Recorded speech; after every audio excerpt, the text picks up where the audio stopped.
ஒரு ஊரில் ஹனுமரை பற்றி சொல்லின் செல்வர் அப்படின்ற தலைப்பில் பேச போயிருந்தேன். அப்போது அந்த ஊர் தலைவர் நல்லா தண்ணி அடிச்சுக்கிட்டு முன்னாடி சேரில் உட்காந்துருந்தேன். அப்போ நான் ஹனுமனை பற்றி பேச ஆரம்பித்தேன். உடனே அந்த ஆள், யோ நீ பேசுகிறதெல்லாம் அப்புறம் வச்சுக்கோ, முதல்ல நான் கேட்குற கேள்விக்கு பதிலை சொல்லிவிட்டு அப்புறம் நீ ஹனுமனை பற்றி பேச ஆரம்பி அப்படின்னு. அந்த ஊரில் கூட்டத்தில் இருக்கிறவனுங்கெல்லாம் எவனுமே இந்த ஆளை பற்றி ஒன்றுமே சொல்ல மாட்டேங்கிறானுங்க.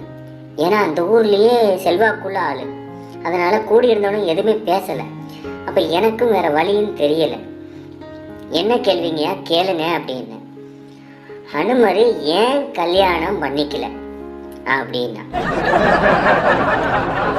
அப்போ யோசித்தேன், இவர் வேற நிதானம் இல்லாமல் சரக்கில் இருக்கிறான். அதுவும் எல்லாரும் முன்னாடி இந்த கேள்வி வேற கேட்டுவிட்டான். நம்ம பதில் சொல்லியே ஆகணும், என்ன பண்ணுறது அப்படின்ட்டு அவன் கேட்ட கேள்விக்கு நான் பதில் சொல்ல ஆரம்பித்தேன்.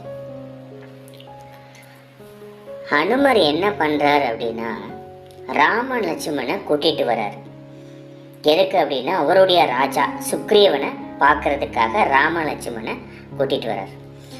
இப்போ ராமனும் சுக்ரீவனும் சந்திக்கிறாங்க. சந்திக்க வச்சது யாரு அப்படின்னு கேட்டிங்க அப்படின்னா ஹனுமன். சரி, சந்திக்க வச்ச உடனே சுக்ரீவர் வந்துட்டு சொல்றாரு, என் பொண்டாட்டியை எங்கள் அண்ணன் தூக்கிட்டு போயிட்டான். யாருன்னா வாலி. அதாவது என் பொண்டாட்டியை எங்கள் அண்ணன் தூக்கிட்டு போயிட்டான் அப்படின்னு சுக்ரீவன் வந்துட்டு ராமங்கிட்ட வந்து சொல்றாரு. நீ கொஞ்சம் கண்டுபிடிச்சு கொடு அப்படின்றார் ராமனை பார்த்து. அதுக்கு ராமர் சொன்னாரு, என் பொண்டாட்டிய ராவணன் தூக்கிட்டு போயிட்டான், அதை நீ கண்டுபிடிச்சு கொடுன்னாரு. இப்போ அனுமன் இவங்க ரெண்டு பேரும் பேசுறத கேட்டுக்கிட்டு இருக்காரு. அப்போ அனுமன் நினைச்சாரு, அப்போ கல்யாணம் பண்ணுனா எவனாவது நம்ம பொண்டாட்டிய தூக்கிட்டு போயிடுவான் போல இருக்குது, இதுக்கு எதுக்கு கல்யாணம் பண்ணுவானே, இன்னொருத்தங்கிட்ட என் பொண்டாட்டியை கண்டுபிடிச்சு கொடுன்னு கேட்பானே அப்படின்ட்டு ஹனுமன் கல்யாணமே பண்ணிக்கல அப்படின்னு.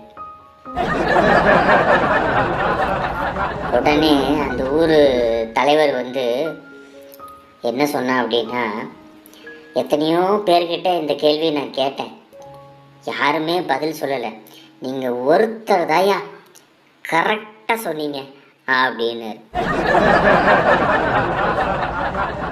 அப்போ நான் அவர்கிட்ட கேட்டேன், ஐயா நான் பேச வரேன்னு தெரியும், பத்திரிக்கையில் என் பேரை போடாமல் அப்படியே வந்து சொல்லின் செல்வர் பற்றி பேச்சாளர் பேசுவார்னு மட்டும் போட்டிருக்கீங்களே ஏன்னு கேட்டேன். அப்பா அவர் சொன்னார், ஐயா உங்கள் பேரை போட்டிருந்தா ஒருத்தனும் வரமாட்டாங்க, உங்கள் பேரை போடாதனால தான் இத்தனை பேரும் வந்திருக்காங்க அப்படின்னு.